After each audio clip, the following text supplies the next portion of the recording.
All right, you guys, Ralph Havens here, Beyond Limits Physical Therapy in Bellingham, Washington, and I'm with Tom Gimateo, Dr. Tom Gimateo, chiropractor, physical therapist, acupuncturist, naturopath, and co-developer of Integrative Manual Therapy. I've known Tom since 2000, February of 2000, and I've taken 100 and I think 16 classes in this Integrative Manual Therapy method, and literally has saved my life and helped my family and really big times and with my clients.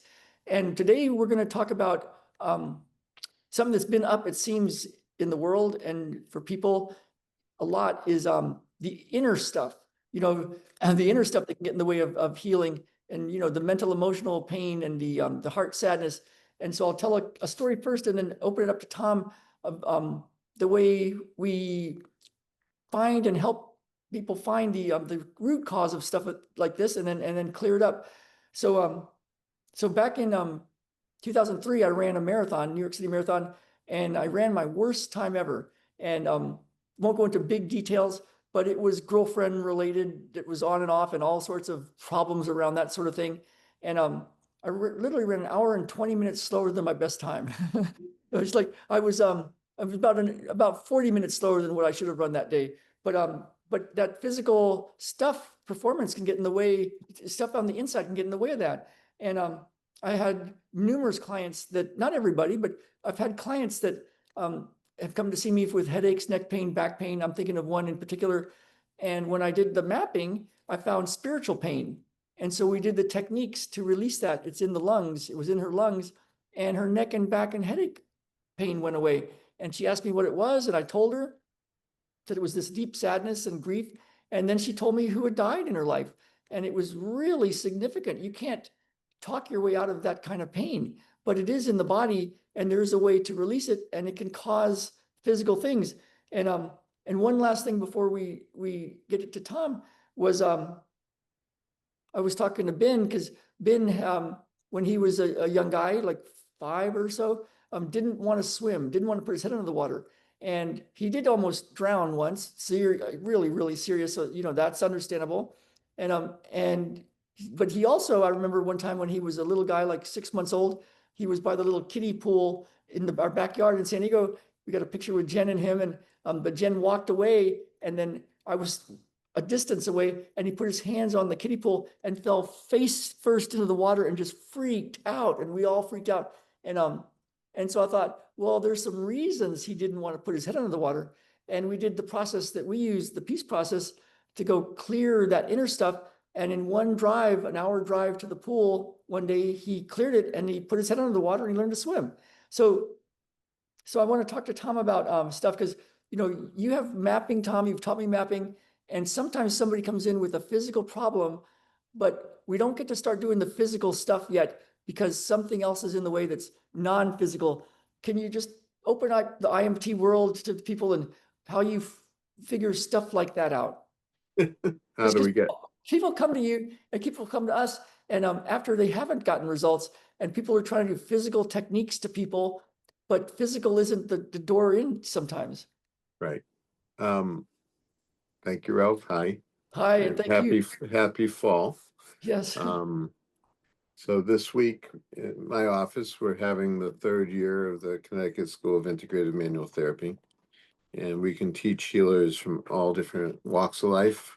And we can give you a profession of integrative manual therapy, which is a occupation recognized by the state for the last 25 years. So we're in the 3rd year, and it's 4 times a year come to the school. And the first 2 years, I call it we go over 150 ways to touch a person.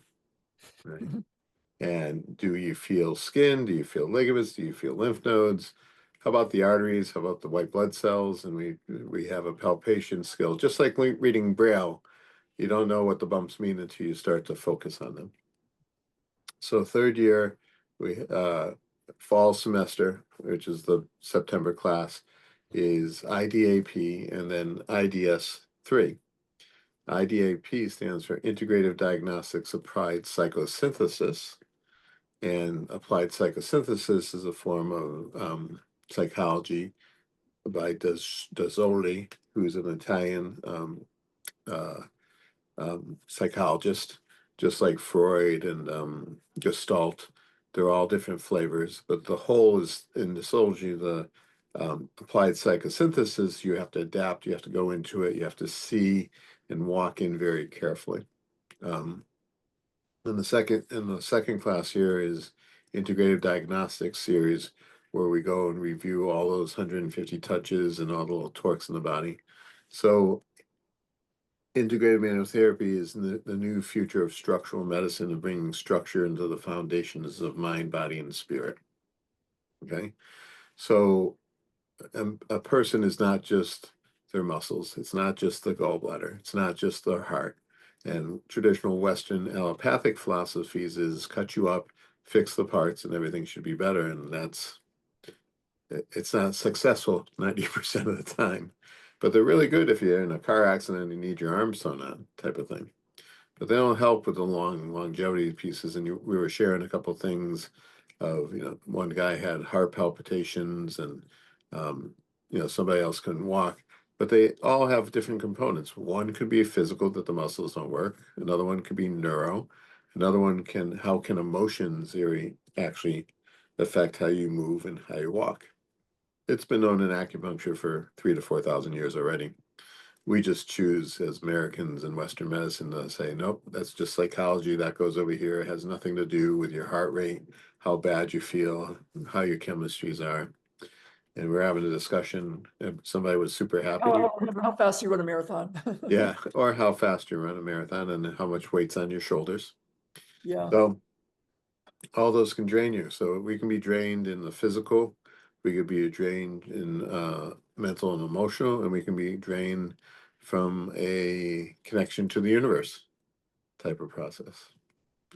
So Spirit. right, and spirit, and we respect all denominations and no denominations. That's why we call it spirit. Whatever the individual needs to do this lifetime.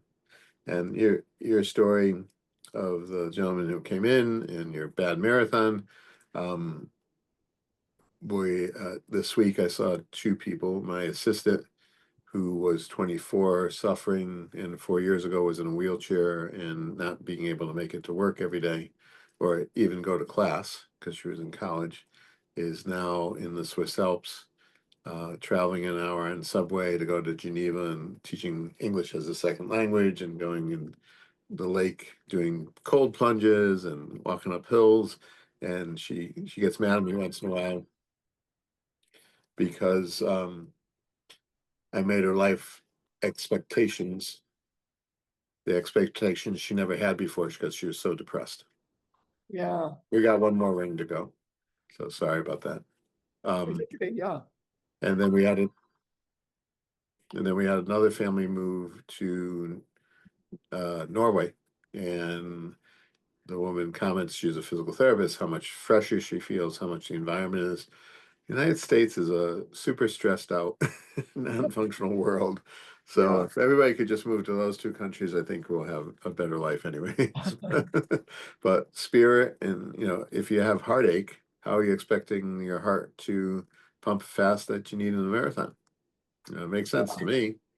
And you can So come with neck pain or yeah, all sorts of physical medical conditions, um and yet it could be at a root cause something that's non-physical, like that deep emotional hurt. yeah. So and we have tools that have been through many different systems of healing, and we put them together to say, how does this person manifest? Is it mind, or is it body, or is it spirit? And which one's the priority? And sometimes we just have to let go of grief and cry it out, and our lungs get better. We don't have any asthma anymore. And other times we have to change the food. And other times we have to go and open up the respiratory C1 to C2 to C5, are where the phrenic nerves come out and innervate the lungs. So Or every one of those in or our the world is equal. or do the blueprints from the lung and let go of grief and sadness and despair. Yep. Yep. So it's just been amazing to see the transformation in some psychology readings, with chronic people who have multiple personalities and shifts a lot. The physiology can actually be documenting that one person needs high blood pressure pills, the next one needs high cholesterol pills or diabetes, depending on what psychosis they're in. at that Wow. time. So there's many manifestations that we choose not to look at in this world. And a lot of people are wounded, and nobody asks, how can I help you? And so we learn from a very young age that there's nobody here to hear our story, and that sometimes hurts us. And then when you hear the story, there's the myofascial mapping that you taught me. Sometimes I put my hands on somebody and it's like, oh, this isn't the primary is not physical, and we have to go clear something spiritual or emotional or mental. And we have a way to do that without talk therapy, but to find it in the body and then clear it. And some of that, it does feel like you're listening to their story with your hands and then letting it help them let it go. Can you talk a little bit about, like, with all this stuff, possibly, whoa, I hope we didn't lose our recording before that. Man, it's funny. That's weird. Recording in progress. I hope we didn't not have the recording. But It's a nice talk anyways. yeah, that's so the myofascial mapping to find like with all these possibilities and how do you help somebody that comes in with pain or problems? Can you talk about the how you figured the IDAP part of that? Like, how do you figure it out? Well, the myofascial mapping is the